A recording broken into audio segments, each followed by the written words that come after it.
재벌은 부와 사치 속에 살았지만 가장 간절한 소원만은 살 수 없었다. 바로 새 쌍둥이가 걷는 모습을 보는 것이었다. 수많은 좌절 끝에 그는 이미 포기한 상태였다. 그러다 학력도 추천서도 없는 평범한 가정부를 고용하게 되었다. 첫날, 그는 평소보다 일찍 집에 돌아왔다. 그러나 부엌 문을 여는 순간 그의 몸은 얼어붙었다.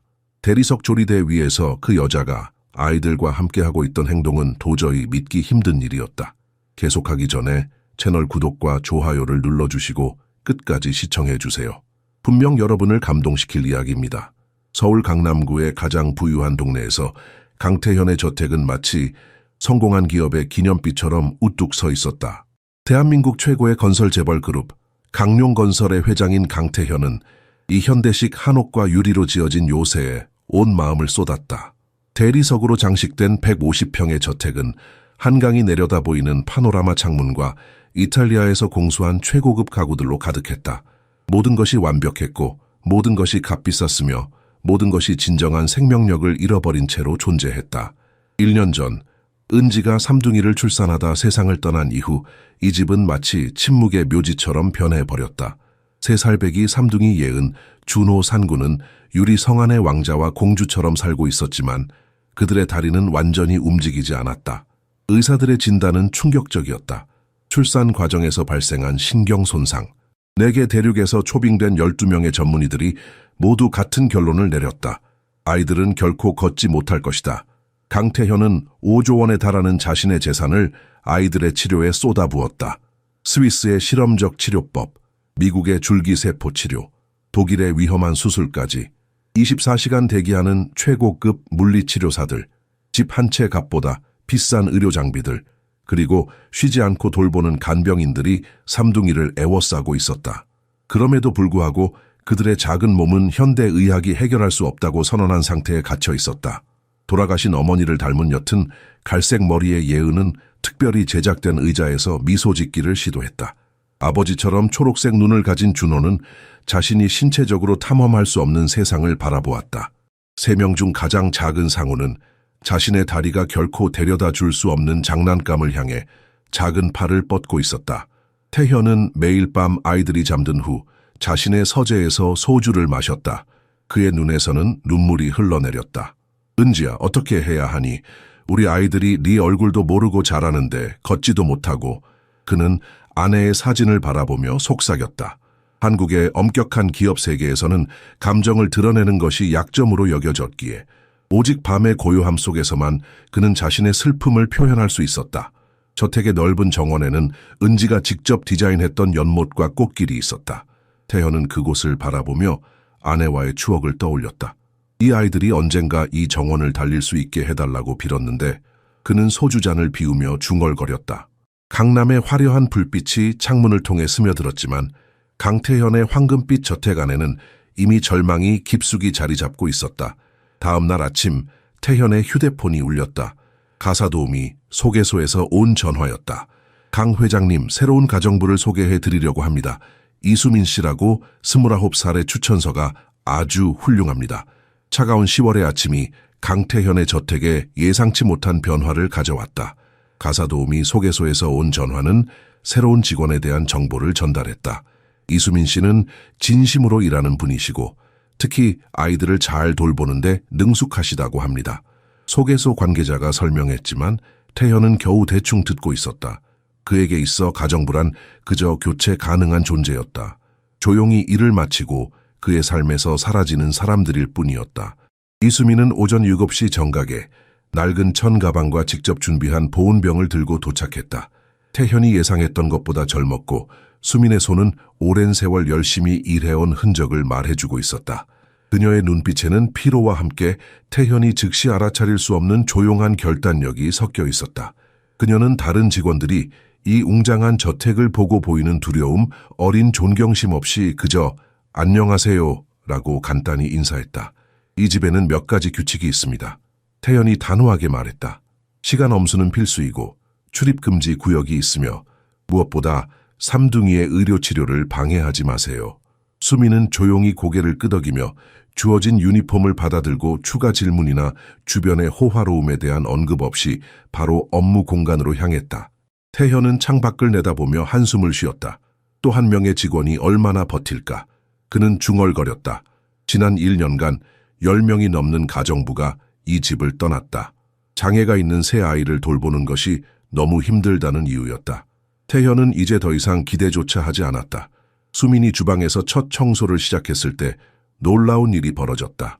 삼둥이는 특별 제작된 의자에 앉아 창문 너머로 담장 밖에서 자유롭게 뛰어노는 다른 아이들을 우울하게 바라보고 있었다. 그들의 작은 얼굴에는 가슴이 아플 정도의 깊은 슬픔이 묻어 있었다. 수민은 잠시 멈춰서서 그 감동적인 장면을 지켜보다가 모든 것을 바꿀 결정을 내렸다. 그녀는 천천히 다가가 아이들 앞에 무릎을 꿇고 알 수 없는 선율을 흥얼거리기 시작했다. 전통 제주도 민요의 일부였다. 아이들은 놀란 눈으로 그녀를 바라보았다. 지금까지 만난 어른들은 모두 무표정하게 의료 절차를 진행하거나 너무 조심스럽게 대했기 때문이었다. 수민의 목소리는 부드러우면서도 깊은 슬픔을 담고 있었다. 마치 노래 속에 자신만의 이야기가 담겨 있는 것 같았다. 이건 제 할머니가 가르쳐 주신 노래예요. 바다가 우리에게 속삭이는 이야기라고 하셨어요. 그녀가 말했다. 예은이 처음으로 수민에게 손을 뻗었다. 준호의 눈은 호기심으로 빛났고 상우는 그의 작은 손으로 리듬을 따라치려고 했다. 처음으로 새 아이들의 얼굴에 진정한 흥미가 번졌다. 태현은 문틀에 기대서서 이 장면을 지켜보고 있었다. 그는 자신도 모르게 발걸음을 멈추었다. 아내 은지가 세상을 떠난 후 처음으로 그의 가슴 속에서 무언가가 움직이는 것을 느꼈다. 그것은 혹독한 겨울 후 피어나는 꽃처럼 희망이었다.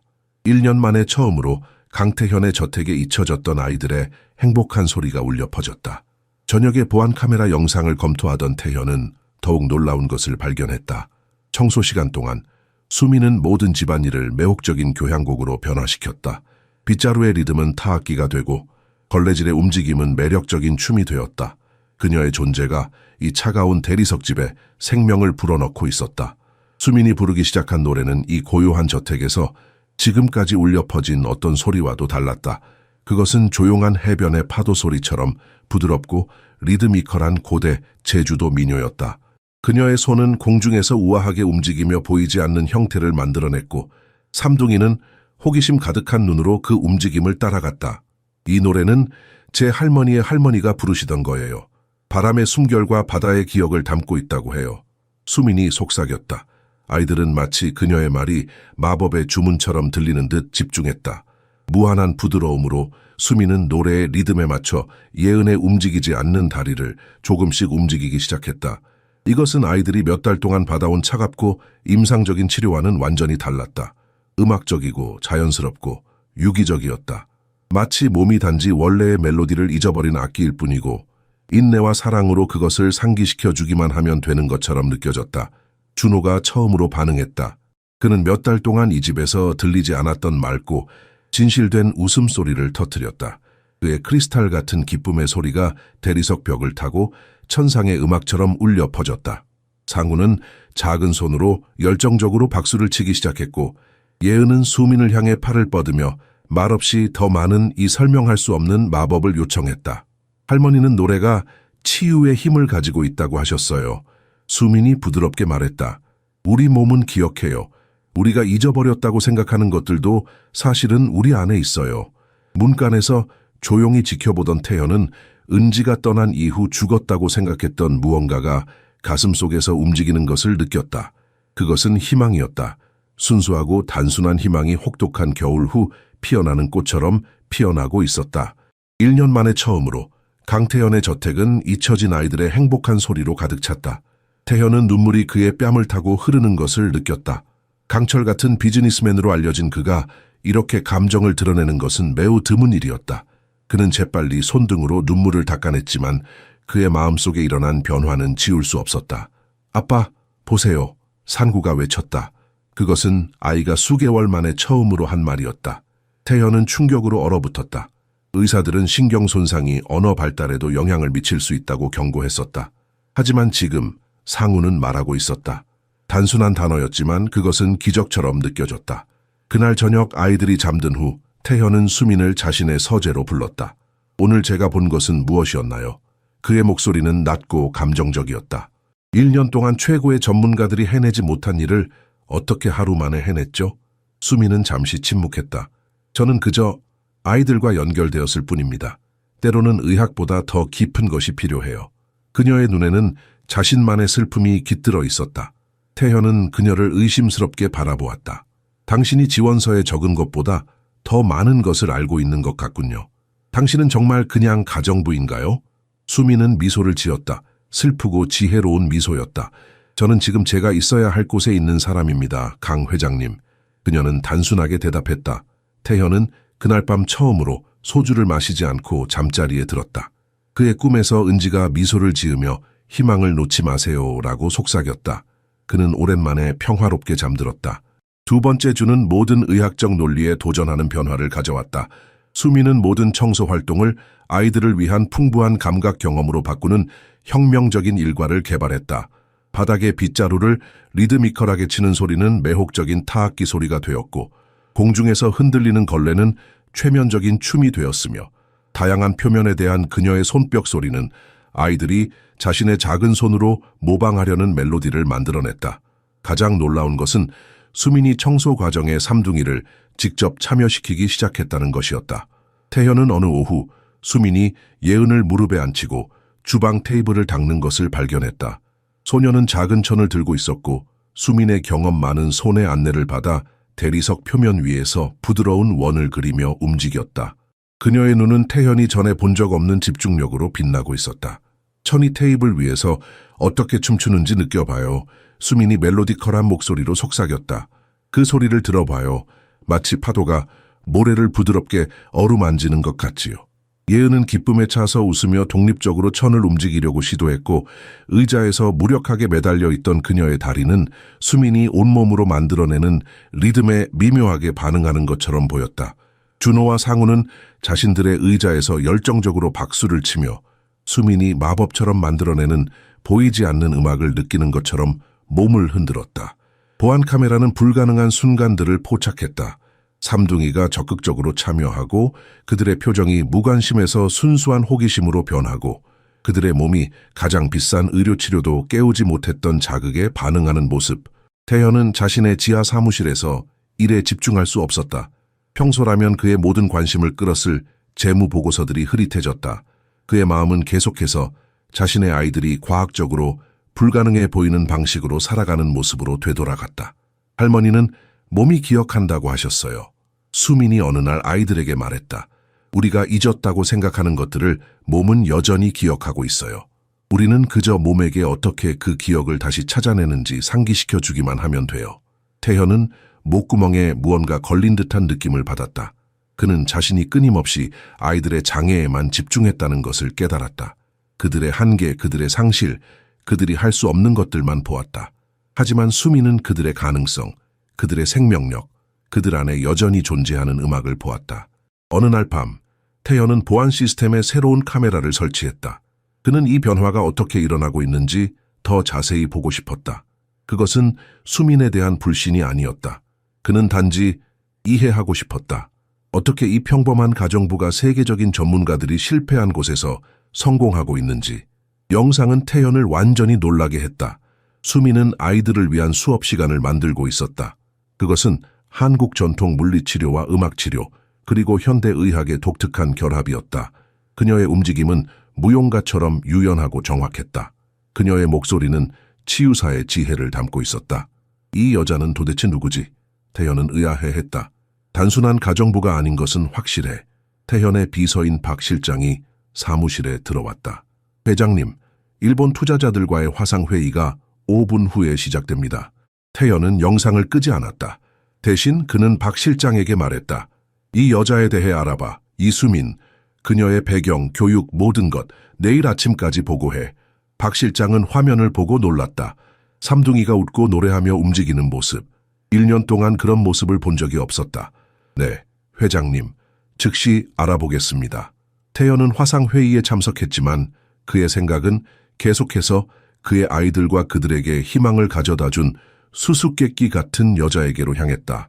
완전히 그를 사로잡은 호기심에 이끌려 태현은 주방과 거실에 추가 카메라를 설치했다. 이것은 수민에 대한 불신이 아니라 의학 교육이 없는 가정부가 어떻게 국제적으로 유명한 전문가들이 달성하지 못한 진전을 이루어내고 있는지 이해하고자 하는 절박한 필요였다. 녹화 영상은 그를 완전히 말문이 막히게 했다.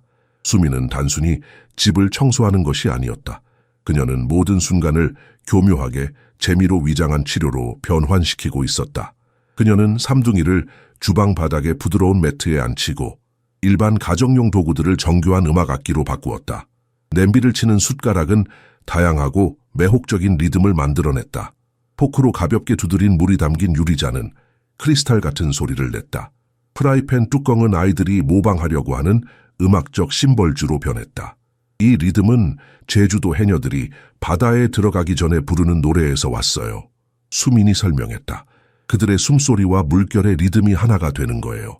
삼둥이의 반응은 그야말로 기적이었다. 그들의 손가락은 본능적으로 복잡한 리듬을 재현하려고 움직였다. 그들의 눈은 신경학적 상태를 감안할 때 의사들이 불가능하다고 선언했던 지속적인 주의력으로 모든 움직임을 따라갔다. 허리 아래로는 움직이지 않지만 그들의 몸은 즉흥적인 음악의 리듬에 맞춰 약간씩 흔들렸고 마치 잃어버린 연결이 서서히 복원되는 것 같았다. 태현은 이제 더 이상 일에 집중할 수 없었다. 그의 비서 박 실장은 염려스러운 표정으로 사무실에 들어왔다. 회장님, 도쿄지사에서 긴급 보고가 들어왔는데요. 나중에 태현이 손짓으로 중단시켰다. 평소에 그라면 상상할 수 없는 행동이었다. 강룡건설은 그의 전부였다. 지금까지는. 박 실장은 조심스럽게 파일 하나를 책상 위에 올려놓았다. 이수민에 대한 기본 조사 결과입니다. 태현은 파일을 집어들었다. 수민은 28세, 제주도 출신, 서울대학교 물리치료학과 중퇴. 특이한 점은 그녀가 공식 이력서에 학력을 누락했다는 것이었다. 그리고 무엇보다 그녀는 2년간의 공백기가 있었다. 공백기 동안 무엇을 했는지 알아냈나?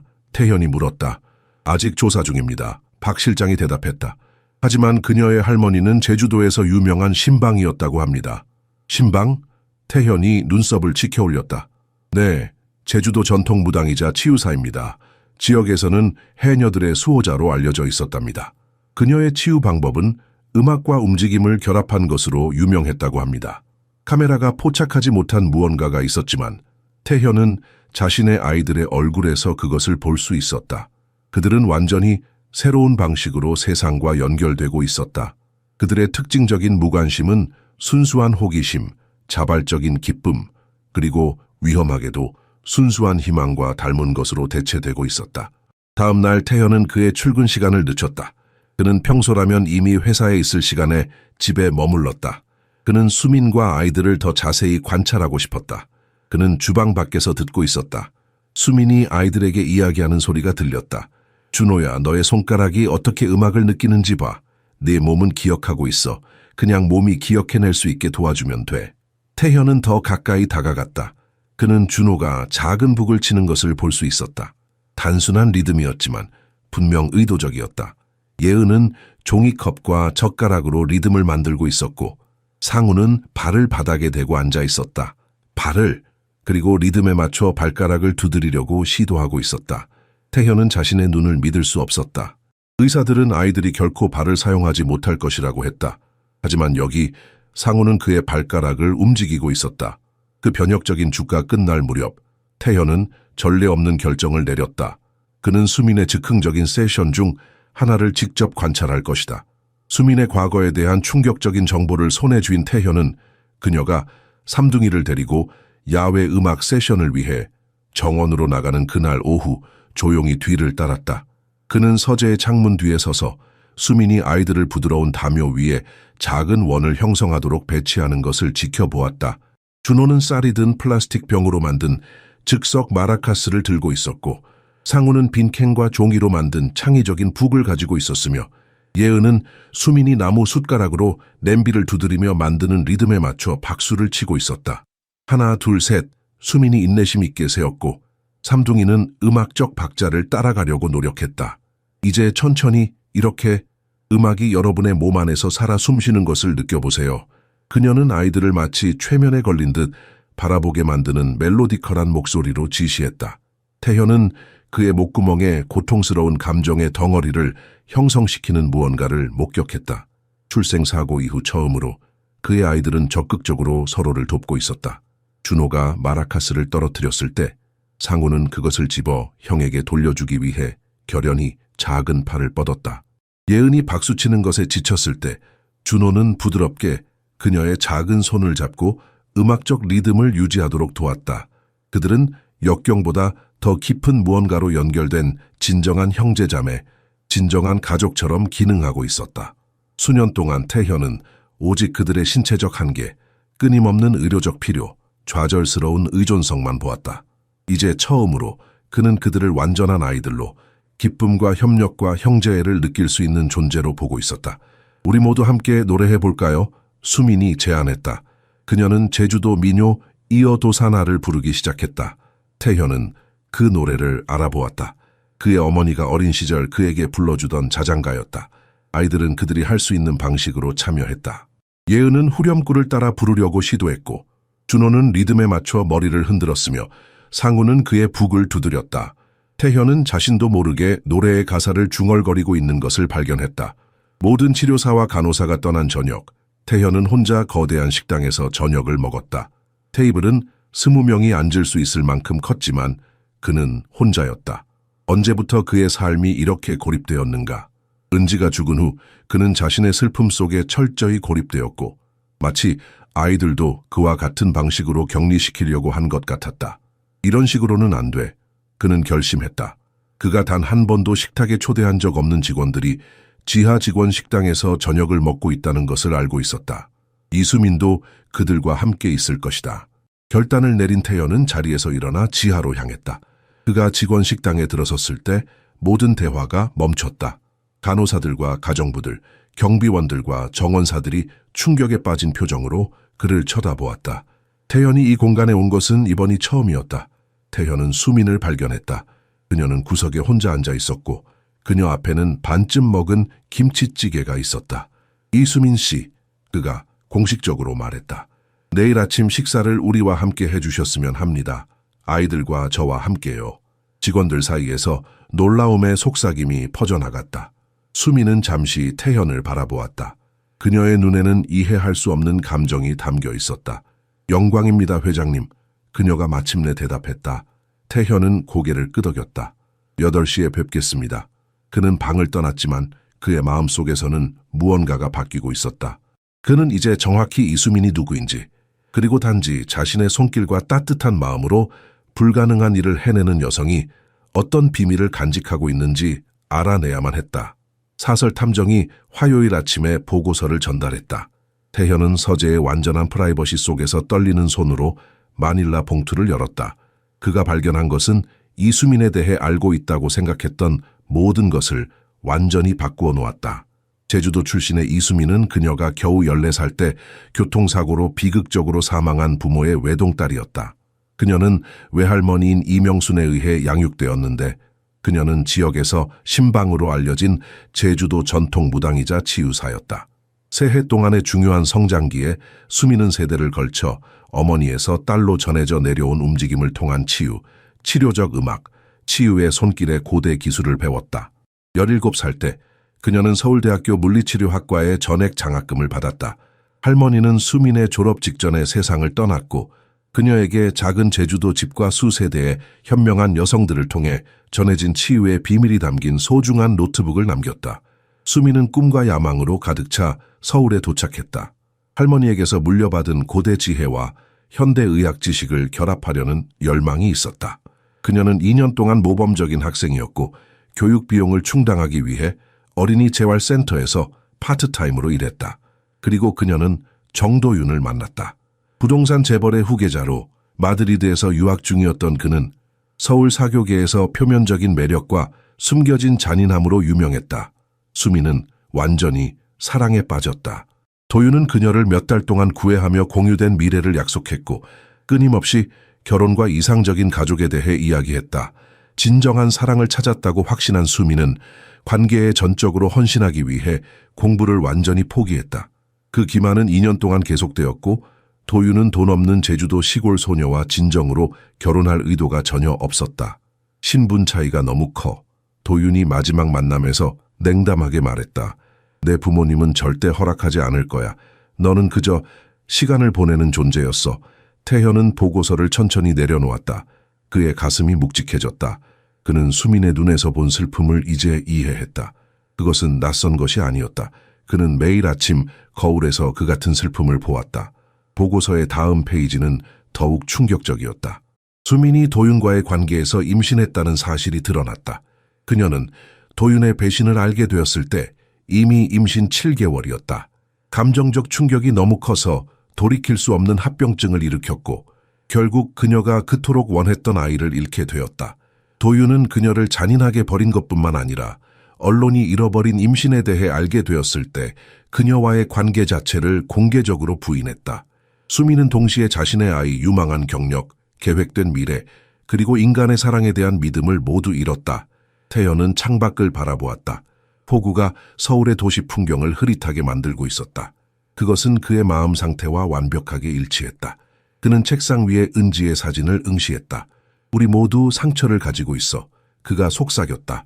수민은 필사적으로 대학으로 돌아가려고 했지만 깊은 우울증이 그녀를 완전히 소진시켰다. 그녀는 공부에 집중할 수 없었고 잃어버린 아기를 고통스럽게 상기시키지 않고는 아이들 근처에 있을 수 없었으며 산산조각난 꿈을 재건할 힘이 없었다. 그녀는 결국 의학 공부를 완전히 포기하고 학계에서 사라졌다. 다음 2년 동안 그녀가 언급했던 잃어버린 시간, 수민은 자신의 그림자처럼 살았다. 그녀는 임시 청소 일을 하며 계속 이사 다니고 이전 생활과의 접촉을 피했다.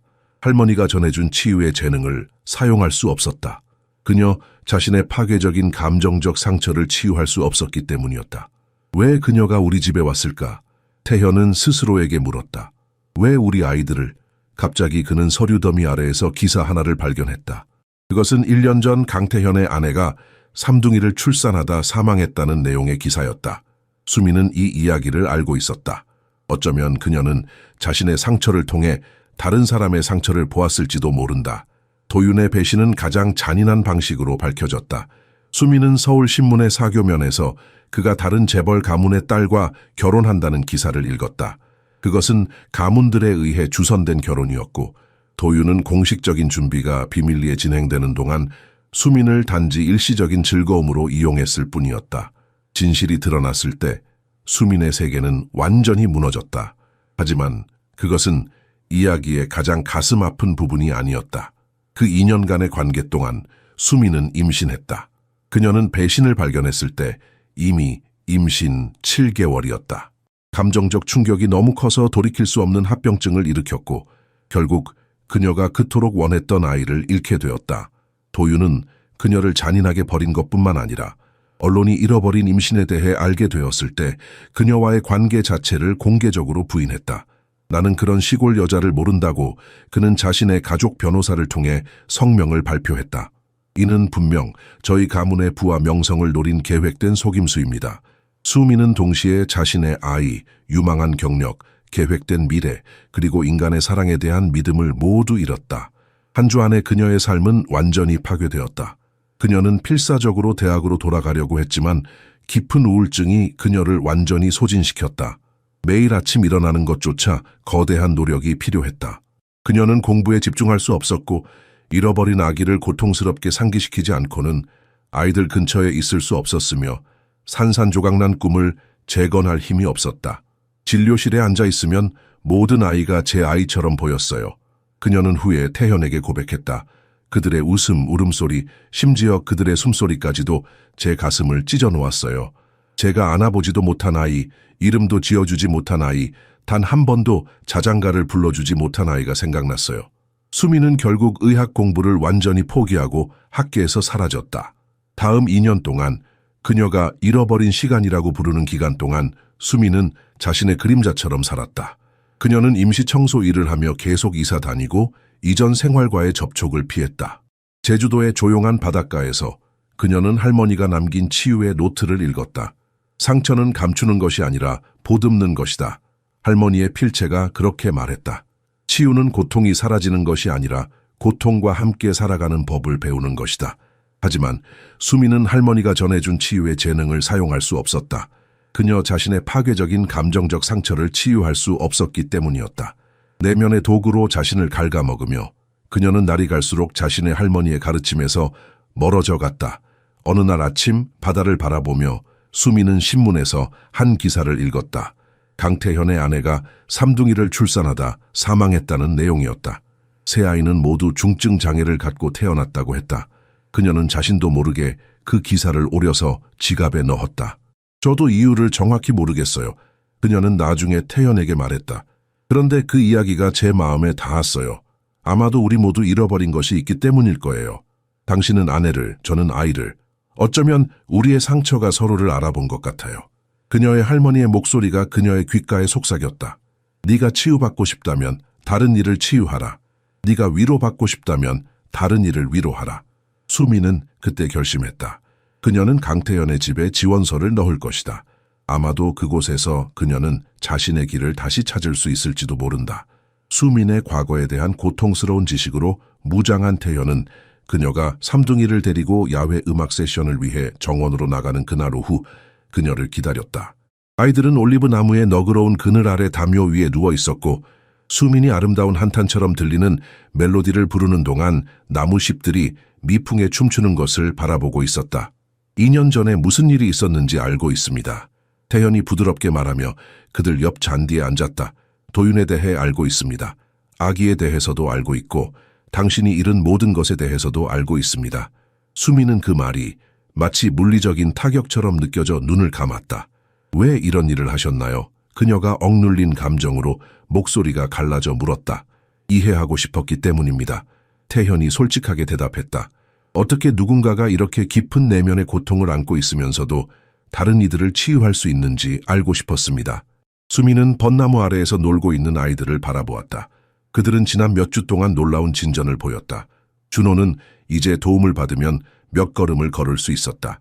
예은은 자신의 손가락으로 단순한 멜로디를 만들어낼 수 있었다. 상우는 매일 새로운 단어를 배우고 있었다. 저는 사실 아무도 치유하고 있지 않아요. 수민이 마침내 인정했다. 저는 그저 제 자신의 고통에 빠져 죽지 않으려고 하는 것뿐이에요. 다른 사람의 고통을 제 감정적 구명조끼로 사용하고 있는 거죠. 그녀는 자신이 한 고아원에서 자원봉사를 갑자기 그만둔 이유를 털어놓았다. 그곳에는 뇌성마비가 있는 5살 아이가 있었는데 그 아이가 그녀가 잃은 아이와 너무나 닮아 있어서 그를 바라볼 때마다 내면이 둘로 찢어지는 것 같은 느낌이 들었다. 그 아이의 이름은 민호였어요. 수민이 속삭였다. 제 아이에게 지어주려던 이름이었죠. 그 아이를 보는 것이 너무 고통스러웠어요. 마치 제 잃어버린 미래가 저를 조롱하는 것 같았어요. 태현은 자신도 놀라운 고백을 했다. 은지가 죽었을 때 부끄럽게도 제 안의 일부는 안도했습니다. 그의 목소리가 떨렸다. 3명의 장애 아이들을 키우는 것이 그들의 어머니의 눈에서 고통을 보지 않아도 되니 더 쉬울 것이라고 생각했습니다. 하지만 발견한 것은 제 고통이 더 간단해진 것이 아니라 더 깊고 외로워졌다는 것이었습니다. 갑자기 주방에서 일하던 가정부 중 한 명이 그들을 향해 걸어왔다. 회장님, 일본에서 긴급 전화가 왔습니다. 태현은 고개를 끄덕였다. 곧 가겠습니다. 가정부가 떠나자 그는 수민에게 다시 돌아섰다. 오늘 저녁 식사 후에 계속 이야기할 수 있을까요? 아이들이 잠든 후에요. 수민은 망설였다. 그녀의 눈에는 불안감이 어려 있었다. 제 과거에 대해 더 알고 싶으신가요? 아니요. 태현이 부드럽게 대답했다. 당신의 미래에 대해 이야기하고 싶습니다. 1시간 동안 삶에 의해 산산조각 난 두 어른은 그들의 가장 깊은 상처를 공유했고 그 주변에서는 3명의 특별한 아이들이 놀고 있었다. 아이들은 자신들이 진정한 가족의 탄생을 목격하고 있다는 것을, 의무가 아닌 상호 이해와 진정한 사랑 위에 세워진 가족이 형성되고 있다는 것을 알지 못했다. 저녁이 되자 태현은 자신의 서재로 돌아가야 했다. 그는 일본 지사와의 화상회의를 준비해야 했다. 하지만 회의에 앞서 그는 박 실장에게 전화를 걸었다. 수민 씨의 할머니가 남긴 제주도 집이 아직 그녀의 소유입니까? 그가 물었다. 네, 회장님, 박 실장이 대답했다. 하지만 거의 2년 동안 비어 있었습니다. 상태가 좋지 않다고 합니다. 내일 팀을 보내 집을 복원하세요. 태현이 지시했다. 모든 것을 정확히 원래대로 복원하되 현대적인 편의시설을 추가하세요. 그리고 수민 씨의 할머니가 남긴 모든 문서, 책, 노트를 찾아서 안전하게 보관해 두세요. 네 회장님, 박 실장이 대답했다. 수민 씨를 위한 선물인가요? 태현은 창밖으로 보이는 서울의 스카이라인을 바라보았다. 도시의 불빛이 마치 별처럼 반짝였다. 아니, 그가 말했다. 우리 모두를 위한 미래입니다. 태현은 금요일 오후에 사무실에서 일찍 돌아와 수민과 삼둥이를 깜짝 놀라게 하기로 결정했다. 몇 주 동안 그는 마음속으로 제안을 구상해왔다. 수민에게 가정부가 아닌 가족의 핵심적인 일원으로 영구적으로 머물 것을 제안하고 싶었다. 그는 적절한 급여, 개인 숙소, 그리고 그녀의 혁명적인 치료 방법을 공식화할 가능성에 대한 완전한 연설을 준비했다.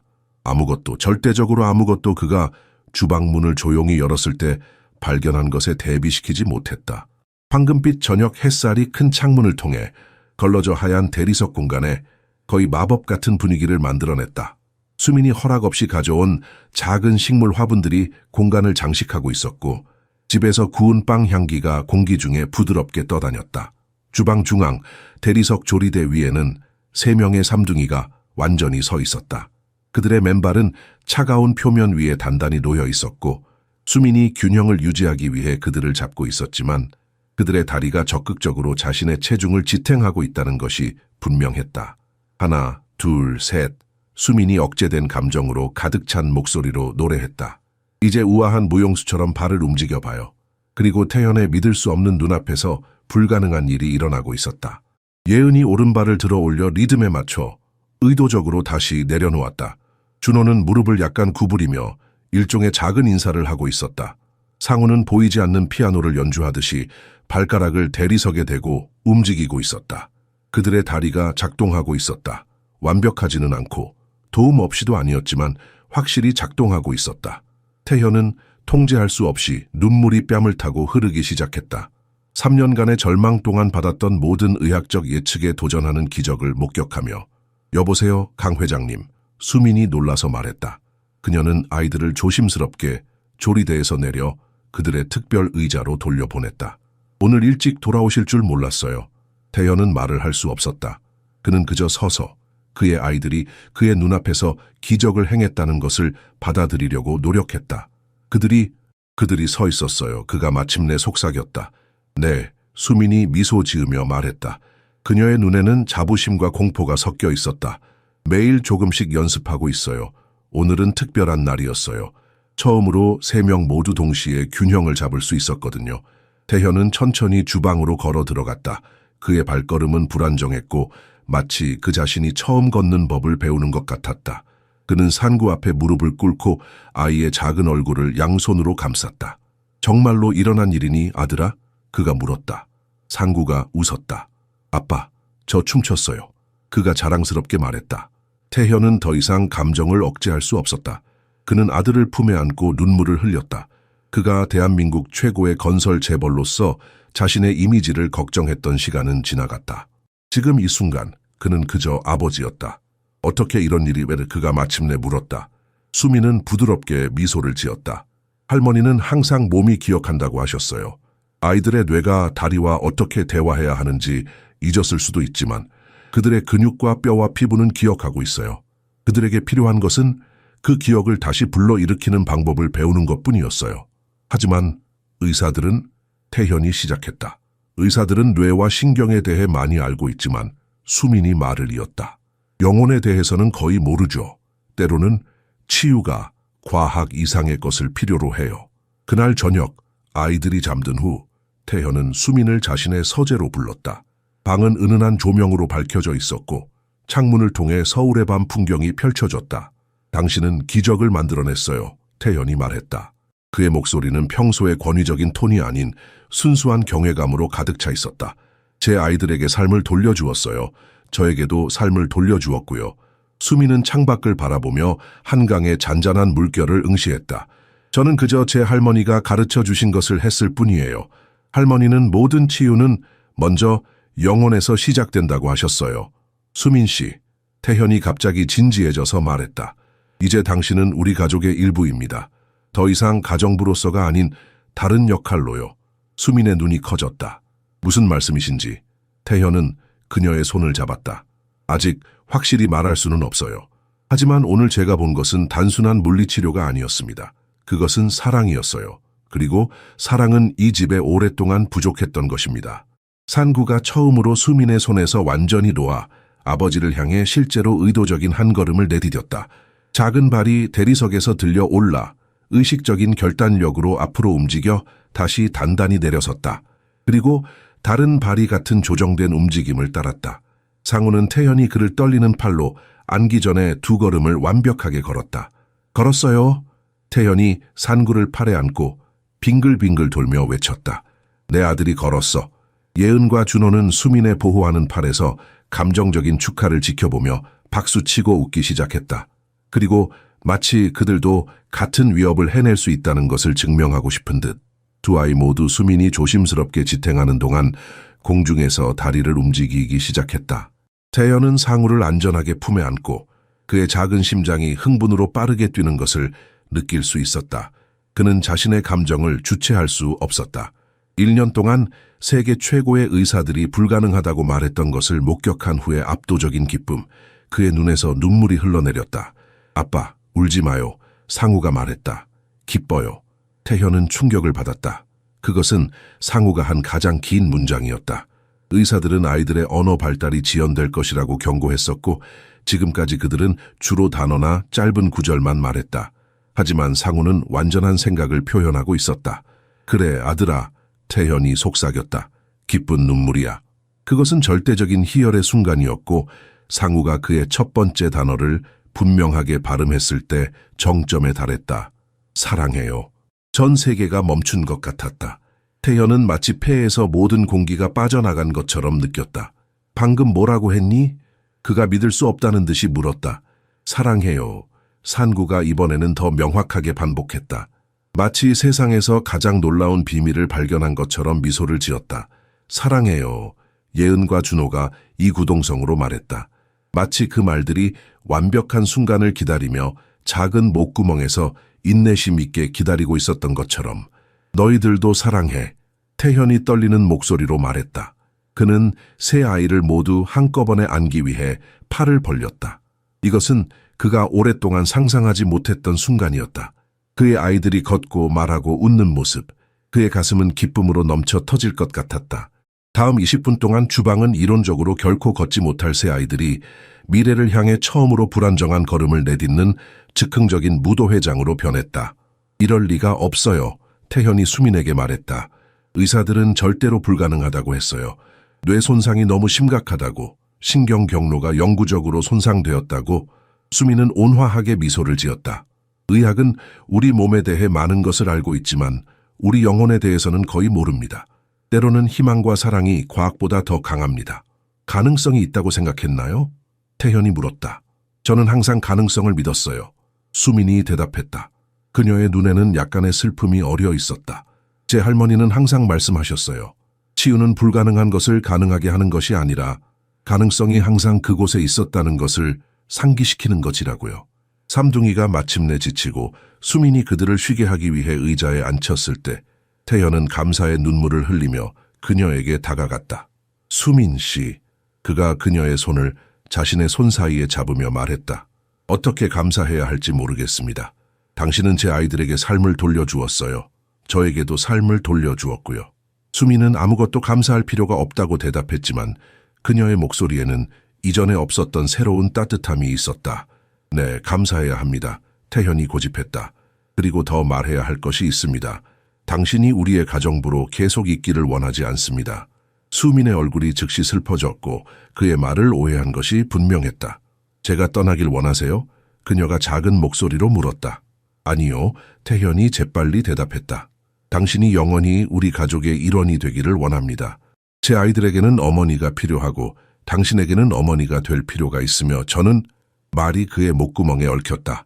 당신은 무엇을 원하세요? 수민이 부드럽게 물었다. 태현은 깊게 숨을 들이마셨다.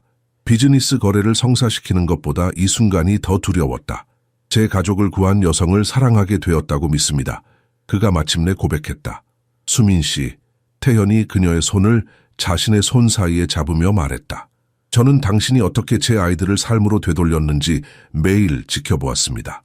당신은 저도 삶으로 되돌려 주었어요. 수민은 그 고백에 준비가 되어 있지 않았다.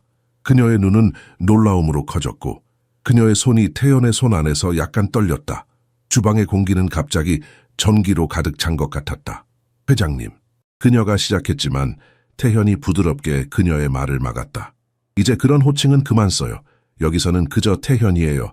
그저 한 남자로서, 아이들의 아버지로서 당신에게 말하고 싶어요. 석양의 황금빛 광선이 주방 창문을 통해 들어와 수민의 얼굴을 따뜻하게 비추었다. 그녀의 눈에는 태현이 이전에 본 적 없는 감정이 담겨 있었다. 두려움과 희망의 복잡한 혼합, 과거의 상처와 새로운 가능성. 저는 당신이 지원서에 적은 것보다 더 많은 것을 알고 있어요. 태현이 계속했다. 당신의 할머니에 대해, 제주도에서의 당신의 어린 시절에 대해, 대학에서의 당신의 꿈에 대해, 그리고 도윤에 대해서도요. 수민의 얼굴이 창백해졌다. 그 모든 것을 어떻게 아셨죠? 그것이 중요한가요? 태현이 부드럽게 물었다. 중요한 것은 당신이 모든 상처에도 불구하고 내 아이들에게 당신의 마음을 열었다는 거예요. 당신이 그들을 치유해 주었고 그 과정에서 저도 치유해 주었어요. 수민은 잠시 침묵했다. 그녀의 목소리가 돌아왔을 때 그것은 거의 속삭임이었다. 당신이 조사했군요. 네, 태현이 솔직하게 인정했다. 처음에는 단지 당신이 어떻게 불가능한 일을 해내고 있는지 이해하고 싶었어요. 하지만 곧 더 많은 것을 알고 싶어졌어요. 당신의 이야기를 당신이 어떻게 이렇게 특별한 사람이 되었는지를 알고 싶었어요. 수민은 잠시 고개를 돌려 삼둥이를 바라보았다. 아이들은 특별 제작된 의자에서 평화롭게 잠들어 있었다. 그들의 작은 얼굴은 휴식과 안전함으로 가득 차 있었다. 지난 몇 개월 동안 그들은 단순히 그녀의 환자가 아닌 그녀의 일부가 되었다. 상처를 가진 사람이 다른 사람을 치유할 수 있다고 생각하세요? 수민이 갑자기 물었다. 그녀의 목소리에는 취약함이 있었다. 제가 믿는 것은 태현이 대답했다. 가장 깊은 상처를 가진 사람들이 종종 가장 깊은 연민을 가지고 있다는 거예요. 당신은 상실이 무엇인지 알기 때문에 다른 사람들의 상실에 더 깊이 공감할 수 있어요. 수민의 눈에 눈물이 맺혔다. 저는 당신의 아이들이 필요했어요. 제가 알기도 전에요. 아마 그들은 제가 잃어버린 것의 일부를 되찾는 방법이었을 거예요. 하지만 이제 저는 그것이 그것보다 더 많다는 것을 알아요. 그들은 저에게 단순한 대체물이 아니에요. 그들은 제 마음의 새로운 부분이에요. 태연은 조심스럽게 그녀의 손을 잡았다. 당신은 우리 가족의 일부가 되었어요, 수민 씨. 우리는 당신 없이 계속할 수 없어요. 정말 그렇게 생각하세요? 수민이 불확실하게 물었다. 저는 당신과 함께 새로운 삶을 시작하고 싶어요. 태현이 대답했다. 서로의 상처를 치유하는 삶을, 우리 모두를 위한 새로운 시작이 될 수 있어요. 수민의 얼굴에 부드러운 미소가 퍼졌다. 저는 그것을 원할지도 모르겠어요. 그녀가 속삭였다. 아주 많이요. 태현은 한 걸음 더 다가갔다. 당신은 이 집에 단순히 청소하기 위해 온 것이 아니었어요. 그가 말했다. 당신은 우리의 삶을 정리하기 위해 왔어요.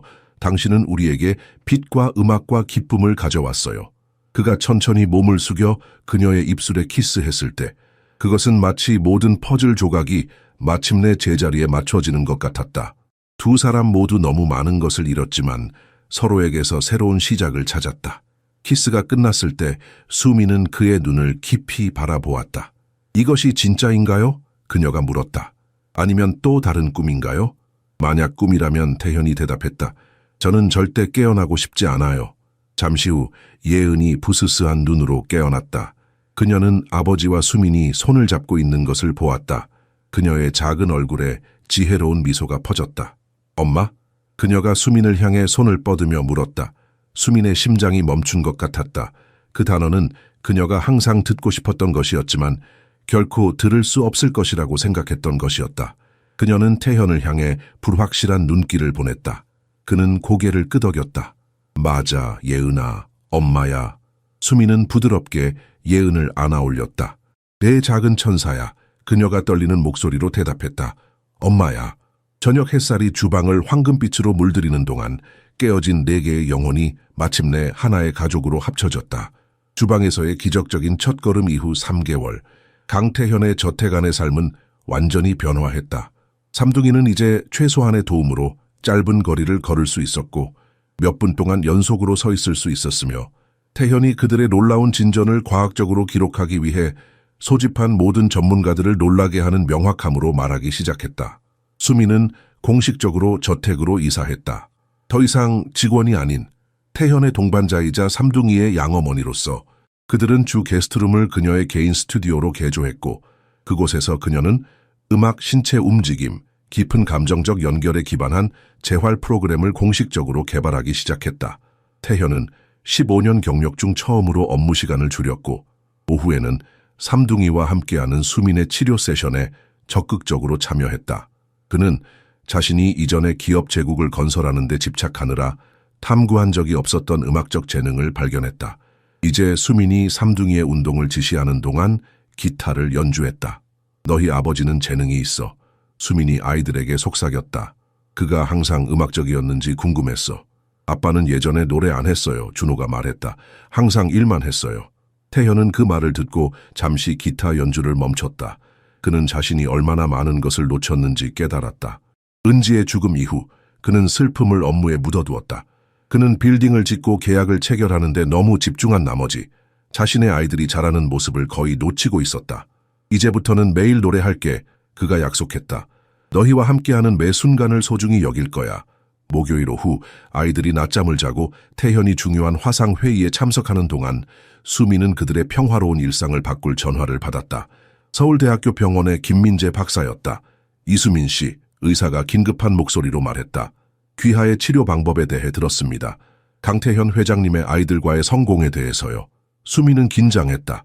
그녀는 자신들의 진전이 의학계에서 알려지기 시작했다는 것을 알고 있었지만 아직 준비가 되어 있지 않았다. 네, 그렇습니다만 5살 여자아이가 있습니다. 박서연이라고요. 2주 전 자동차 사고로 척수 손상을 입었습니다. 의사의 목소리가 떨렸다. 부모님이 수민 씨의 이야기를 들으셨고 절박한 상태입니다. 아이가 삶의 의지를 잃어가고 있어요.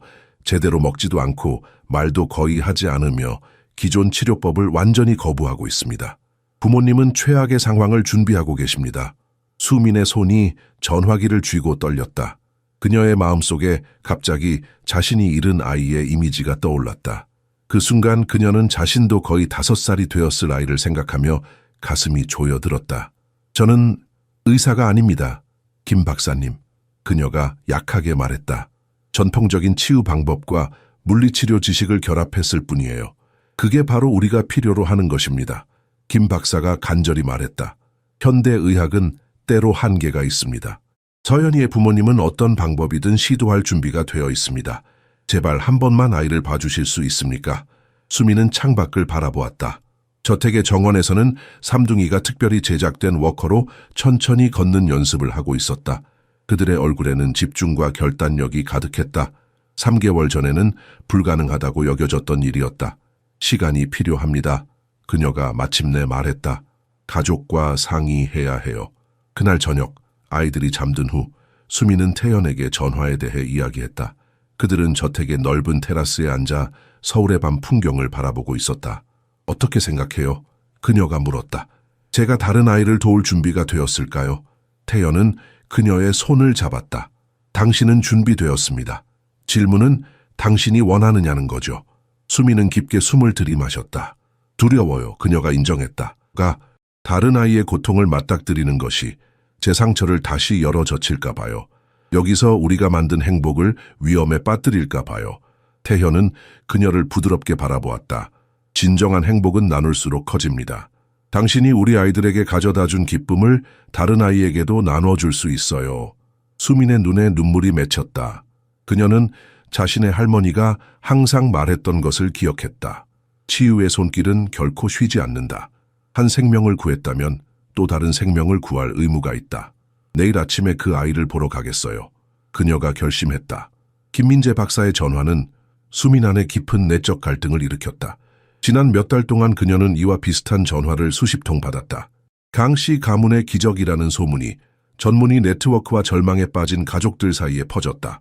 지금까지 그녀는 모든 요청을 거절하고 오직 예은, 준호, 상우에게만 집중했다. 서울대학교 병원으로 향하는 차 안에서 수미는 창밖을 바라보며 생각에 잠겼다. 서연에 대한 설명, 사고 전에는 믿을 수 없을 정도로 활동적이고 춤추고 뛰어다니며 올림픽 체조 선수가 되기를 꿈꾸던 5살 소녀, 그녀의 가슴을 꽉 조였다. 그것은 그녀의 잃어버린 아이가 가졌을 정확한 나이였다. 꿈이 산산조각 난 아이의 이미지는 그녀가 관리하는 법을 배운 모든 고통을 다시 불러일으켰다. 괜찮아요? 운전석에서 태현이 물었다. 그는 수민과 함께 가기로 결정했다. 뒷좌석에는 삼둥이가 보모와 함께 앉아 있었다. 수민은 그들이 다른 아이들을 도울 필요가 있는 세상이 있다는 것을 보길 원했다. 무섭습니다. 수민이 솔직하게 인정했다. 제가 이 아이를 도울 수 있을지 모르겠어요. 모든 아이가 우리 삼둥이처럼 반응하지는 않을 거예요. 태연은 그녀의 손을 잡았다. 당신은 단지 기술만 가진 것이 아니에요. 당신은 공감하는 능력이 있어요. 그것이 진정한 치유의 시작입니다. 병원의 소아 재활 병동에 들어서자 수민은 즉시 기억의 홍수에 휩싸였다. 소독약 냄새, 의료진의 부산한 움직임, 기계의 일정한 삐소리. 이것은 그녀가 대학 시절 실습생으로 보냈던 곳과 같은 세계였다. 그리고 또한 그녀가 자신의 아이를 잃은 곳이기도 했다.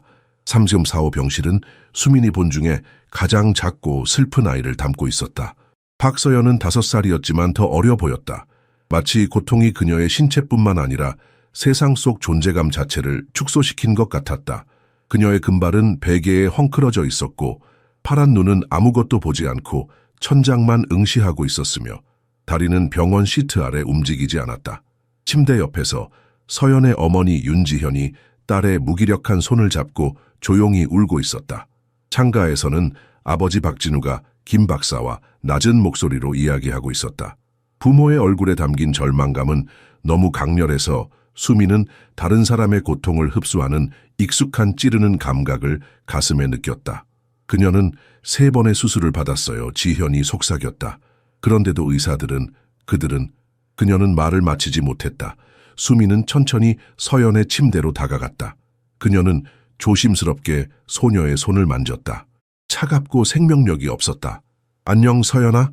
그녀가 부드럽게 말했다. 내 이름은 수민이야. 반응이 없었다. 서연의 눈은 계속해서 비어있는 표정으로 천장만을 응시했다. 그녀는 며칠 동안 말을 하지 않았어요. 진우가 설명했다. 우리가 어떻게 해보려 해도. 수민은 깊게 숨을 들이마셨다. 그녀는 자신의 가방에서 작은 제주도 토속 북을 꺼냈다. 이것은 그녀의 할머니가 그녀에게 준 것이었다. 그녀는 부드럽게 북을 두드리기 시작했다. 리듬은 제주도 해녀들이 바다에 들어가기 전에 부르는 노래에서 왔다. 이건 바다의 심장 소리야. 수민이 말했다. 내 할머니는 우리 몸도 바다처럼 파도를 가지고 있다고 말씀하셨어. 때로는 폭풍이 몰아치고 때로는 고요해. 하지만 바다는 결코 죽지 않아. 항상 움직이고 변화하고 치유해. 서연의 눈이 미세하게 움직였다. 북소리에 집중하는 것 같았다. 수미는 계속해서 북을 두드리며 이제 제주도 치유 노래를 부드럽게 흥얼거리기 시작했다. 멜로디는 슬프고 아름다웠으며 천년의 지혜를 담고 있는 것 같았다. 20분 동안 수미는 단순히 북을 치고 노래했다. 아무것도 요구하지 않고 아무것도 기대하지 않으며. 그런 다음 그녀는 놀라운 일을 했다. 그녀는 시트를 젖히고 서연의 발을 부드럽게 만졌다. 병실의 모든 어른들이 숨을 들이켰다. 서연은 사고 이후 다리에 대한 어떤 자극에도 격렬하게 반응했다. 하지만 이번에는 그녀는 반응하지 않았다. 대신 그녀의 눈이 직접적으로 수민을 향했다. 그것은 미세한 변화였지만 방 안의 모든 사람이 느낄 수 있었다. 네가 내 음악을 들을 수 있구나. 수민이 미소를 지으며 말했다. 네 몸도 들을 수 있을까? 그녀는 서연의 발을 부드럽게 마사지하기 시작했다. 움직임은 북의 리듬과 일치했다. 느리고 일정하고 의도적이었다. 서연의 입술이 약간 움직였다. 그녀는 말하려고 노력하는 것 같았다. 지현은 딸의 침대 쪽으로 달려갔다. 뭐라고 했니 아가? 그녀가 열망으로 가득 찬 목소리로 물었다. 서연의 목소리는 거의 들리지 않았지만 그녀의 말은 방 안의 모든 사람에게 울렸다. 노래 예뻐요. 수민의 눈에서 눈물이 흘러내렸다. 그녀는 결코 만나지 못했던 자신의 아이를 생각했다. 하지만 이번에는 그 생각이 완전히 압도적인 고통을 가져오지 않았다. 그 안에는 희망이 있었다. 어쩌면 그녀는 자신이 잃은 것을 되찾을 수는 없을지 모르지만 다른 사람이 소중한 것을 잃지 않도록 도울 수는 있을 것이다. 서연이 수민의 치료를 받기 시작한 후 몇 주 동안 수민의 마음속에는 혁명적인 아이디어가 형성되기 시작했다. 각 아이와 개별적으로 작업하는 대신 여러 가족이 동시에 치유 과정에 참여할 수 있는 환경을 만들면 어떨까? 첫 번째 그룹 세션은 놀라운 계시였다. 서연은 휠체어를 타고 도착했다. 수줍음이 많고 저택의 웅장함에 약간 압도된 듯했다. 하지만 예은, 준호, 상우가 천천히 걸어나와 그녀를 맞이했을 때 그녀의 눈은 수주 만에 처음으로 무언가로 밝아졌다. 순수한 희망이었다.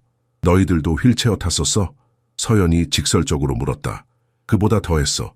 예은이 아이들 특유의 솔직함으로 대답했다. 우리는 혼자서 앉을 수도 없었어. 그런데 이제 걸을 수 있어. 서연이 매혹되어 계속 물었다. 걷고 조금 뛰고 춤도 출 수 있어. 준호가 자랑스럽게 말했다. 우리가 가르쳐 줄까? 다음 2시간 동안 서연은 수민이 지도한 가장 즐겁고 효과적인 치료 세션에 참여했다. 삼둥이는 단순히 운동과 움직임을 시범 보이는 것이 아니라 그것들을 재미있는 게임으로 바꾸었다. 재화를 모두가 함께 배우고 성장하는 공유된 모험으로 변화시켰다. 내가 이렇게 발을 움직이면 준호가 시범을 보였다. 바닷속 물고기처럼 느껴져. 한번 해볼래? 서연은 처음에는 주저했지만 곧 다른 아이들의 즐거움에 이끌렸다. 그녀는 조금씩 자신의 다리를 움직이기 시작했다. 처음에는 발가락만, 그 다음에는 발목, 마침내 무릎까지. 수미는 마법 같은 변화를 지켜보았다. 그녀는 할머니의 말을 기억했다. 때로는 가장 강력한 치유자는 같은 길을 걸어온 사람이다. 서연이 도움을 받아 휠체어에서 일어서려고 할 때가 되었을 때 수민만이 그녀를 지지한 것이 아니었다. 예은이 한 손을 잡고 준호가 다른 손을 잡았으며 산구가 그녀가 넘어질 경우를 대비해 앞에 섰다. 모두 함께 그녀가 휠체어에서 일어서도록 도왔다. 서연은 30초 동안 새로운 치료 가족에 둘러싸여 서 있었고 사고 이후 처음으로 밝게 웃었다. 우리 가족이 치유의 공동체가 될 수 있을 것 같아요. 수민이 그날 저녁 태현에게 말했다. 그들은 정원의 벚나무 아래 앉아 별이 빛나는 서울의 밤하늘을 바라보고 있었다. 서연과 삼둥이가 오늘 보여준 것을 봤어요? 그들은 서로에게 힘을 주고 있었어요. 태연은 생각에 잠겨 고개를 끄덕였다. 내가 당신을 처음 만났을 때 당신이 단지 우리 가정부로 일하는 것이 얼마나 낭비인지 생각했었어요. 수민은 웃었다. 그때는 제가 아이들을 치료할 수 있을 거라고 생각하지 않으셨잖아요. 그 점에 대해서는 틀렸어요. 태현이 인정했다. 하지만 지금은 당신의 재능이 이 집 안에만 머무는 것이 더 큰 낭비라는 것을 알아요. 다음 날 아침, 태현은 수민을 정원 투어에 초대했다. 그녀가 도착했을 때 그녀는 건축가 팀과 건설 관리자들이 태현과 함께 큰 청사진을 검토하고 있는 것을 발견했다. 이게 무엇인가요? 그녀가 호기심에 찬 목소리로 물었다. 태현은 미소를 지었다. 당신의 비전을 위한 공간이에요. 제가 생각하기에 우리는 정식 센터가 필요합니다. 수민은 청사진을 자세히 살펴보았다. 그것은 저택의 뒷마당을 완전히 변형시키는 계획이었다. 음악치료실, 수영장, 정원치료 공간, 그리고 가족들이 함께 모일 수 있는 커뮤니티 공간이 포함되어 있었다. 하지만 이건 너무 많은 비용이 들 거예요. 그녀가 숨을 죽였다. 내 인생에서 가장 가치 있는 투자가 될 거예요. 태연이 확신에 찬 목소리로 대답했다. 우리 아이들이 해냈던 것처럼 다른 아이들도 해낼 수 있어요. 당신만 기꺼이 그들을 이끌어 주신다면요. 수미는 태연의 손을 꼭 잡았다. 그녀의 눈에 눈물이 고였다. 저는 항상 제 상처가 저주라고 생각했어요. 하지만 이제 그것이 선물이었다는 것을 알겠어요. 제가 다른 사람들을 이해하고 돕기 위한 선물. 그날 저녁, 서연의 부모가 전화를 걸어왔다. 그들의 목소리는 감정으로 떨렸다. 수민 씨, 서연이 오늘 혼자서 5걸음을 걸었어요. 의사들은 기적이라고 말하고 있어요. 기적이 아니에요. 수민이 부드럽게 대답했다. 단지 누군가 그녀의 몸이 여전히 기억하고 있다는 것을 상기시켜 준 것뿐이에요. 전화를 끊고 나서 수민은 창밖을 바라보았다. 저택의 뒷마당에서는 건설 장비가 이미 도착하기 시작하고 있었다. 그녀는 자신이 과거의 상처로부터 새로운 목적을 찾았다는 것을 알았다. 할머니가 항상 말했듯이 가장 깊은 상처에서 가장 위대한 지혜가 자라난다. 변혁적인 주간의 2번째 날, 수미는 서연을 강씨 저택에 다시 초대했다. 이번에는 그녀의 부모도 함께 왔다. 지현과 진우의 얼굴에는 희망과 두려움이 복잡하게 뒤섞여 있었다. 그들은 서연이 걸었다는 것을 믿었지만 동시에 그 진전이 일시적인 것은 아닌지 두려워했다. 우리가 집에서 어떤 운동을 해야 할까요? 진우가 수민에게 물었다. 그의 손에는 메모장이 들려 있었고 마치 모든 지시사항을 기록하려는 듯했다. 수민은 미소를 지었다. 운동이 아니라 놀이예요. 아이들은 놀이를 통해 가장 잘 배웁니다. 그녀는 진우와 지현을 정원으로 안내했다. 그곳에서 서연은 이미 삼둥이와 함께 웃고 있었다. 그들은 커다란 천 위에 앉아 있었고 주변에는 다양한 악기들이 흩어져 있었다. 작은 북, 탬버린, 방울, 그리고 수민이 제주도에서 가져온 전통 악기들. 이건 제 할머니가 소리 명상이라고 부르셨던 것이에요. 수민이 설명했다. 소리는 우리 몸을 통과하며 막힌 에너지를 풀어줍니다. 의학적으로 말하자면 진동이 신경 경로를 자극하고 새로운 연결을 만드는 거죠. 서연의 부모는 의심스러워 보였지만 그들의 딸이 북을 두드리며 웃는 모습을 보고 놀라워했다. 전날까지 그녀는 웃음을 완전히 잊은 것처럼 보였었다. 부모님도 참여하셔야 해요. 수민이 말했다. 치유는 혼자 하는 것이 아니라 함께 하는 것입니다. 처음에는 어색해하던 지현과 진우도 곧 아이들의 열정에 이끌려 참여하기 시작했다. 지현은 탬버린을 두드리고 진우는 수민이 가르쳐준 간단한 제주도 노래를 부르기 시작했다. 1시간 후 수민은 모두에게 일어서라고 제안했다. 서연은 잠시 망설였다. 할 수 있어. 서연아, 예은이 격려했다. 우리도 처음에는 무서웠어. 하지만 함께하면 더 쉬워. 서연은 부모의 도움을 받아 천천히 일어섰다. 그녀의 다리는 약했지만 그녀는 몇 초 동안 스스로 서 있을 수 있었다. 그 순간 모든 어른들의 눈에 눈물이 고였다. 이제 음악을 따라 몸을 움직여봐요. 수민이 제안했다. 춤을 추는 거예요. 걷는 게 아니라. 그녀는 전통북을 부드럽게 두드리기 시작했고 아이들은 모두 그 자리에서 몸을 흔들기 시작했다. 서연도 부모의 손을 잡고 천천히 상체를 리듬에 맞춰 움직였다. 내 몸이 노래하는 것 같아요. 서연이 놀라움에 찬 목소리로 말했다. 그 주의 끝 무렵 서연은 도움 없이 연속으로 10걸음을 걸을 수 있었다. 의사들은 설명할 수 없는 진전에 경악했다. MRI 스캔은 서연의 척수 주변에 새로운 신경 활동을 보여주었다. 의학적으로는 불가능한 일이었다. 이건 과학적으로 설명할 수 없습니다. 김민재 박사가 감탄하며 말했다. 하지만 부정할 수 없는 결과가 있군요. 수민이 서연의 마지막 세션을 마치고 정원을 걸어 나올 때 태현이 그녀를 기다리고 있었다. 그는 평소와 달리 정장 대신 편안한 청바지와 티셔츠를 입고 있었다. 치유센터 건설이 내일부터 본격적으로 시작됩니다. 그가 알렸다. 특별한 요청이 있나요? 수민은 잠시 생각했다. 모든 것이 아이들의 크기에 맞게 설계되었으면 좋겠어요. 문고리, 창문, 의자, 모든 것이요. 그들이 이곳의 주인공이라는 것을 느끼게 해주세요. 태현은 고개를 끄덕였다. 내가 매일 건설 현장을 직접 감독할 겁니다. 강용건설의 최고 프로젝트가 될 거예요. 고맙습니다. 수민이 진심으로 말했다. 당신이 이 모든 것을 가능하게 했어요. 태현은 미소를 지었다. 아니요, 당신이 불가능한 것을 가능하게 만들었어요. 저는 그저 그것을 위한 공간을 제공할 뿐이죠. 그날 저녁, 서연의 부모가 감사의 선물로 작은 음악 상자를 가져왔다. 그것은 아름다운 발레리나가 음악에 맞춰 춤을 추는 모습을 담고 있었다. 서연이 사고 전에 갖고 싶어 했던 거예요. 지현이 설명했다. 이제 그녀는 다시 춤을 추는 것에 대해 이야기하기 시작했어요. 미래에 대한 계획을 세우고 있어요. 수미는 음악 상자를 조심스럽게 열었다. 아름다운 클래식 멜로디가 흘러나왔다. 그녀는 자신의 삶에서 상실했던 모든 것을 생각했다. 그러나 이제 그 상실은 더 이상 고통스러운 구멍이 아니라 다른 사람들이 자신의 빛을 찾도록 도울 수 있는 창문이 되었다.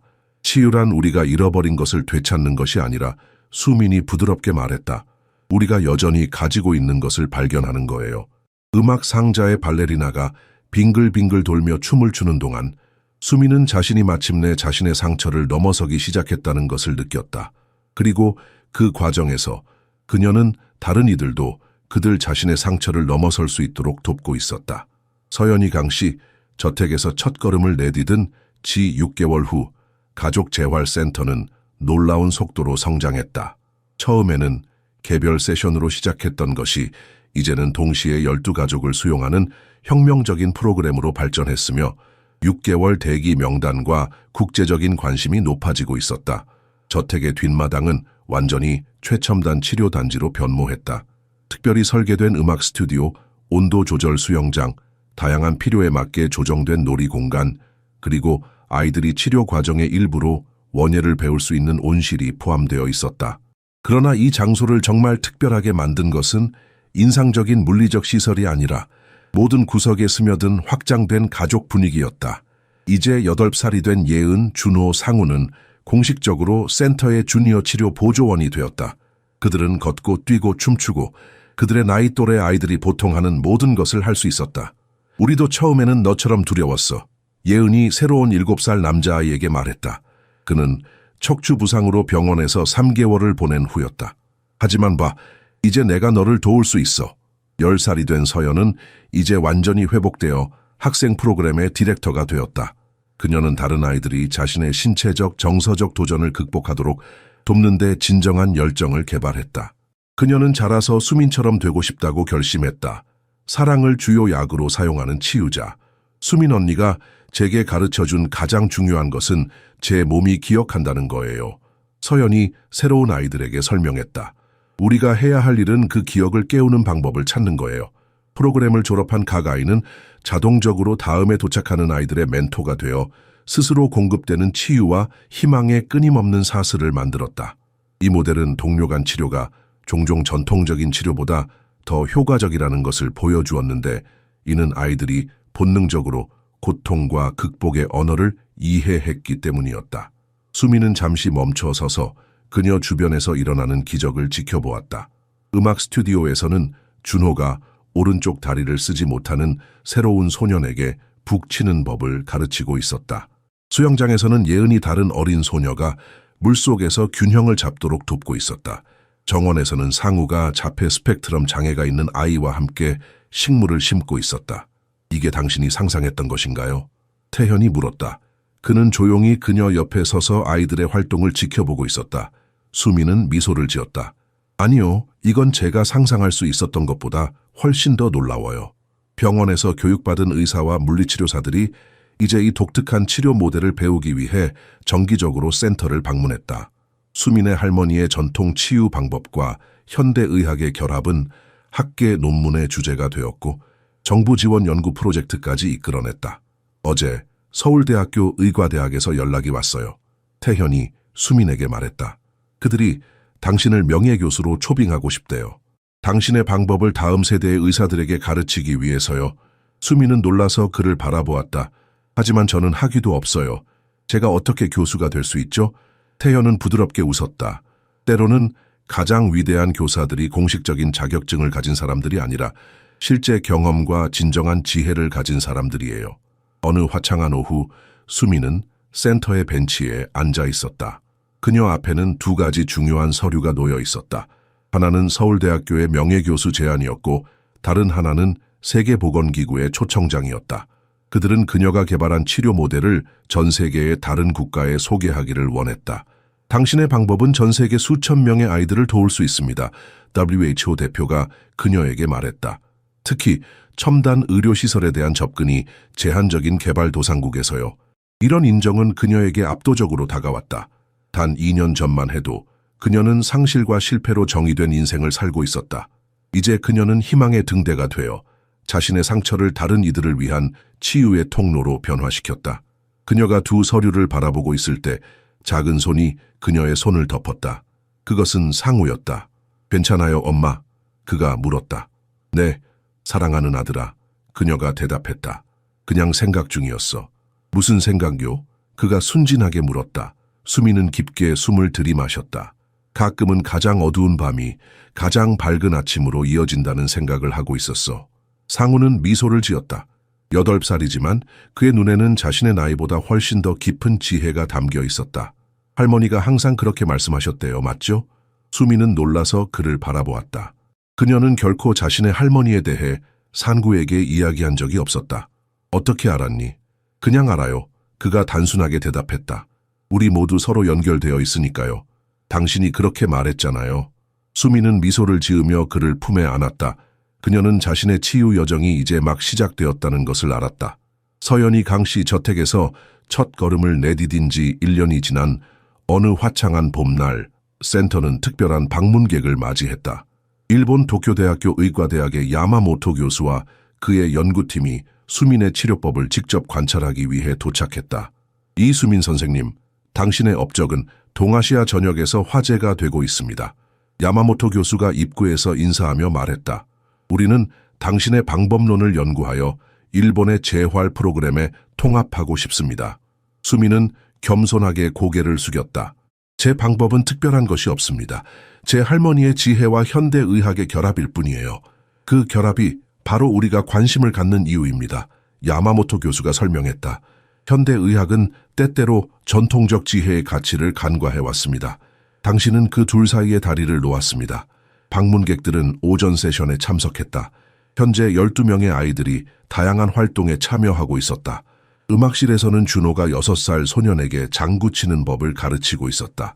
수영장에서는 예은이 물리치료사와 함께 수중 운동을 지도하고 있었다. 정원에서는 상우와 서연이 새로운 아이들과 함께 채소를 심고 있었다. 놀라운 점은 아이들이 서로를 돕는 방식입니다. 수민이 설명했다. 저희는 이것을 희망의 사다리라고 부릅니다. 한 아이가 진전을 이루면 그 아이는 다른 아이를 도울 책임이 있습니다. 이렇게 해서 모두가 치유자가 됩니다. 야마모토 교수는 열심히 메모를 하며 고개를 끄덕였다. 전통적인 의료 모델에서는 의사나 치료사가 권위를 가지고 환자는 수동적인 수신자입니다. 하지만 여기서는 모두가 치유 과정에 적극적인 참여자군요. 오후에는 태현이 합류했다. 그는 비즈니스 정장 대신 편안한 옷을 입고 음악 세션에 참여했다. 기타를 연주하며 아이들과 함께 노래했다. 강 회장님이 직접 참여하시는군요. 야마모토 교수가 놀라움을 감추지 못했다. 태현은 미소를 지었다. 제 아이들이 저에게 가장 중요한 교훈을 가르쳐 주었습니다. 진정한 분은 은행 계좌에 있는 것이 아니라 우리가 사랑하는 사람들과 함께하는 순간에 있다는 것을요. 저녁 식사 중 야마모토 교수는 놀라운 제안을 했다. 이수민 선생님, 도쿄대학교는 아시아 전역의 의사와 치료사들을 위한 국제 컨퍼런스를 계획하고 있습니다. 우리는 당신이 기조 연설자가 되어주셨으면 합니다. 수민은 충격을 받았다. 저요? 하지만 저는 정식의학 학위도 없어요. 때로는 가장 중요한 가르침이 학위나 자격증에서 오지 않습니다. 야마모토 교수가 대답했다. 당신은 결과를 보여주었습니다. 그리고 결과가 최고의 자격증입니다. 태현은 수민의 손을 부드럽게 꼭 잡았다. 받아들이세요. 당신의 지식은 공유되어야 합니다. 수민은 망설였다. 그녀는 여전히 자신을 가정부에서 치료사가 된 시골 소녀로 생각했다. 국제 무대에 서는 것은 그녀가 상상했던 것이 아니었다. 제가 무슨 말을 할 수 있을까요? 그녀가 물었다. 저는 그저 제 할머니에게 배운 것을 실천했을 뿐이에요. 그것이 바로 세계가 들어야 할 이야기입니다. 야마모토 교수가 진지하게 대답했다. 현대의학은 놀라운 진보를 이루었지만 우리는 종종 우리의 뿌리를 잇습니다. 당신의 할머니의 지혜는 우리 모두에게 가치가 있습니다. 그날 밤 방문객들이 떠난 후 수민은 정원에서 혼자 시간을 보냈다. 별이 가득한 하늘 아래 그녀는 자신의 여정을 돌아보았다. 도윤에게 배신당하고 아이를 잃은 비극에서 시작해 이제는 세계적으로 인정받는 치유자가 되었다. 할머니, 보고 계신가요? 그녀가 속삭였다. 할머니가 가르쳐 주신 것들이 이렇게 많은 사람들에게 희망을 주고 있어요. 다음 날 아침 수민은 태연의 서재로 들어갔다. 그는 컴퓨터 앞에 앉아 일하고 있었다. 도쿄 컨퍼런스에 참석하기로 했어요. 그녀가 결심한 목소리로 말했다. 하지만 한 가지 조건이 있어요. 태현은 호기심 어린 눈으로 그녀를 바라보았다. 무엇인가요? 아이들도 함께 데려가고 싶어요. 수민이 대답했다. 그들이 제 진정한 선생님들이니까요. 그리고 저는 그들의 이야기가 제 이야기만큼이나 중요하다고 생각해요. 태현의 얼굴에 따뜻한 미소가 번졌다. 당신은 정말 놀라운 사람이에요, 수민 씨. 그래서 당신을 사랑합니다. 그 순간 서연이 흥분해서 사무실로 뛰어들어왔다. 수민 언니, 제가 혼자서 계단을 모두 올라왔어요. 의사 선생님이 제가 완전히 회복됐대요. 수민은 서연을 꼭 안아주었다. 그녀의 눈에 눈물이 고였다. 이것이 그녀가 세계와 나눌 진정한 이야기였다. 약이나 수술이 아닌 사랑과 희망의 치유력에 대한 이야기. 수민과 태현은 센터의 정원에서 소박한 결혼식을 올렸다. 그들 주변에는 프로그램을 통해 치유받은 모든 가족들이 모여 있었다. 전통적인 결혼 선물 대신 그들은 손님들에게 치료비를 감당할 수 없는 아이들을 위해 특별히 설립된 기금에 기부해 줄 것을 부탁했다. 아침 햇살이 연꽃 연못 위로 반짝이는 가운데 수미는 전통 한복을 입고 있었다. 진홍색 치마와 옥색 저고리는 그녀의 할머니가 결혼식 날 입었던 것과 같은 색상이었다. 태현은 깊은 남색 도포를 입고 있었고 그의 눈에는 기쁨의 눈물이 맺혀 있었다. 생각해보면 정말 신기해요. 수민이 태현에게 속삭였다. 제가 처음 이 집에 왔을 때는 바닥을 청소하려고 왔었는데 이제는 우리 모두의 마음을 치유하고 있어요. 태현이 그녀의 말을 마무리했다. 예은, 준호, 상우는 결혼식의 중심이었다. 세 아이는 작은 전통 악기를 연주하며 부모의 결혼식을 축하했다. 그들이 연주한 노래는 수민이 처음 그들에게 가르쳐준 제주도 민요였다. 저희가 처음 수민 어머니를 만났을 때 저희는 움직일 수 없었어요. 준호가 모인 손님들에게 말했다. 하지만 어머니는 저희에게 우리 몸이 기억한다는 것을 가르쳐 주셨어요. 그리고 이제 저희는 걷고 뛰고 춤을 출 수 있어요. 예은이 덧붙였다. 어머니는 저희에게 음악이 말보다 더 크게 말할 수 있다고 가르쳐 주셨어요. 그래서 오늘 저희는 노래로 우리의 사랑을 전하고 싶어요. 세 아이가 연주하는 동안 수미는 태현의 손을 꼭 잡았다. 그녀는 2해 전 모든 것을 잃고 절망 속에 있던 자신을 생각했다. 그때는 결코 이런 행복을 찾을 수 있으리라고 상상하지 못했다. 센터는 이제 비영리 재단으로 운영되며 200개가 넘는 가족을 도왔다. 그들은 다른 한국 도시에 3개의 추가 지점을 열었고 프랑스와 이탈리아에서도 전문 치료사 팀을 훈련시키기 시작했다.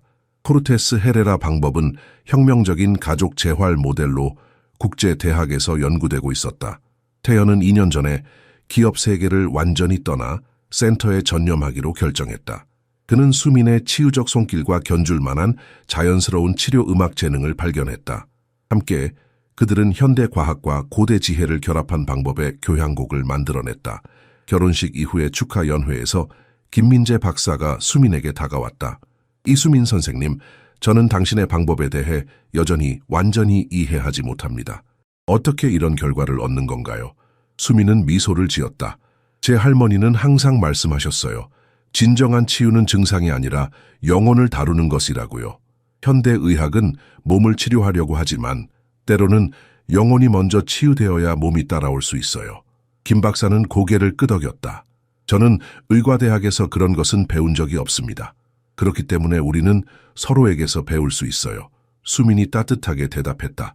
과학과 전통이 함께 일할 때 진정한 기적이 일어납니다. 특별한 아침, 수민은 정원에 앉아 아침 프로그램에 참여하는 아이들을 지켜보고 있었다. 3세부터 12세까지 다양한 연령의 아이들 12명이 즉석에서 만든 악기를 연주하고 있었고 그들의 부모와 형제 자매들은 그들이 함께 창작한 멜로디의 리듬에 맞춰 움직이고 있었다. 태현이 그녀 옆에 앉았다. 그는 결혼 반지를 바라보며 미소를 지었다. 행복하세요? 말로 표현할 수 없을 정도로요. 수민이 대답했다. 때로는 이 모든 것이 꿈처럼 느껴져요. 제가 정말 이렇게 많은 아이들을 도울 수 있게 되었다니 당신은 우리 모두의 삶을 변화시켰어요. 태현이 말했다. 특히 나의 삶을요.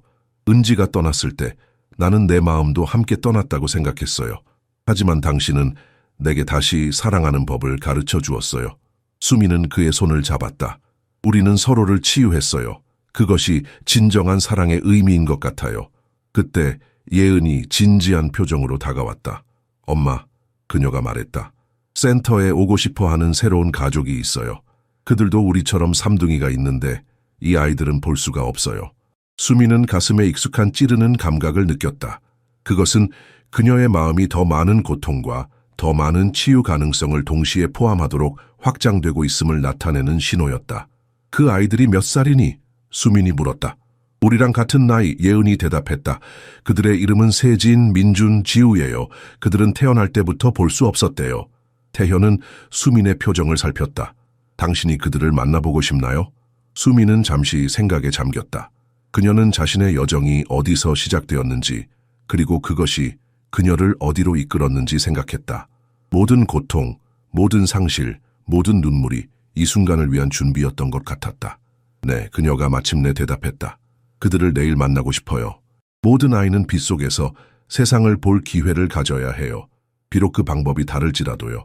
그것에 대해 어떻게 생각하니? 수민이 시각장애가 있는 새로운 삼둥이에 대해 예은에게 물었다. 우리가 그들을 도울 수 있을 거예요.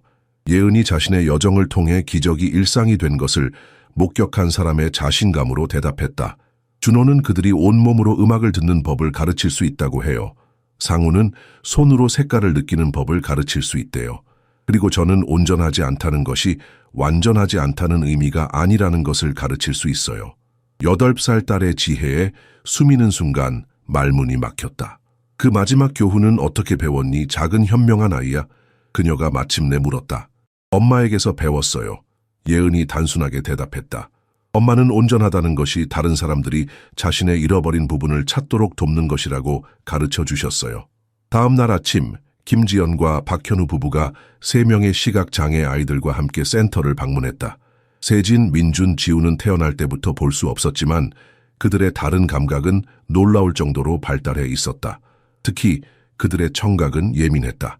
아이들이 음악을 너무 좋아해요, 지연이 설명했다. 하지만 학교에서는 그들이 따라가기 너무 어렵다고 해요. 그들은 점자를 배우는데 어려움을 겪고 있고 사회적으로도 고립되어 있어요. 수민은 부드럽게 세진의 손을 잡았다. 안녕 세진아, 내 이름은 수민이야.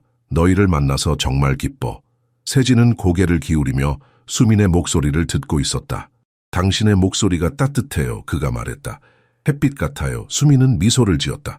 고마워. 네가 그렇게 말해주니 기쁘구나. 우리 센터에는 너희처럼 특별한 아이들이 많이 있단다. 여기서는 모두가 자신만의 방식으로 세상을 경험해. 그녀는 예은, 준호, 상우를 불러 새로운 친구들을 소개했다. 처음에는 약간의 어색함이 있었지만 상우가 작은 북을 꺼내 두드리기 시작하자 분위기가 바뀌었다. 이 소리가 들려? 그가 민준에게 물었다. 이건 파도 소리야. 손을 북 위에 올려봐. 진동을 느낄 수 있어? 민준은 조심스럽게 손을 뻗어 북을 만졌다. 그의 얼굴에 놀라움이 번졌다. 움직이는 것 같아요. 마치 살아있는 것처럼. 준호는 지우에게 다가가 그녀의 손을 잡았다. 우리는 춤을 출 때 음악을 보는 법을 배웠어. 그가 설명했다. 네오도 할 수 있을 거야. 어떻게 보는데요? 지우가 호기심 어린 목소리로 물었다. 저는 볼 수 없는데. 눈으로 보는 게 아니라 마음으로 보는 거야. 준호가 대답했다. 우리 엄마가 그렇게 가르쳐 주셨어. 1시간 동안 아이들은 함께 음악을 만들고 이야기를 나누고 서로를 알아갔다. 시각장애 삼둥이는 점점 더 편안해졌고 심지어 웃기까지 했다. 그들의 부모는 경이로움으로 지켜보았다. 저희는 여러 전문가를 찾아갔어요. 현우가 태현에게 말했다. 하지만 누구도 아이들에게 정말로 연결되지 못했어요. 여기는 다르네요. 태현은 고개를 끄덕였다. 이곳의 비밀은 우리가 아이들을 고쳐야 할 무언가로 보지 않는다는 거예요. 그들은 있는 그대로 완벽해요. 우리는 단지 그들이 자신의 잠재력을 발견하도록 돕는 거죠. 수민이 음악실로 들어왔을 때 그녀는 예은이 세진의 손을 잡고 피아노 건반 위에 올려놓는 것을 보았다. 이건 춤이야, 그녀가 설명했다. 이 소리가 어떻게 느껴지는지 말해줄래? 세진은 잠시 생각했다. 둥글고 부드러워요. 파란색 같아요. 맞아, 예은이 기뻐했다. 나도 춤이 파란색처럼 느껴져. 우리는 같은 방식으로 음악을 느끼는 거야. 에마와 서연이 합류하여 시각장애 삼둥이에게 다가갔다. 우리도 처음에는 걷지 못했어, 서연이 말했다. 하지만 이제는 춤도 춰.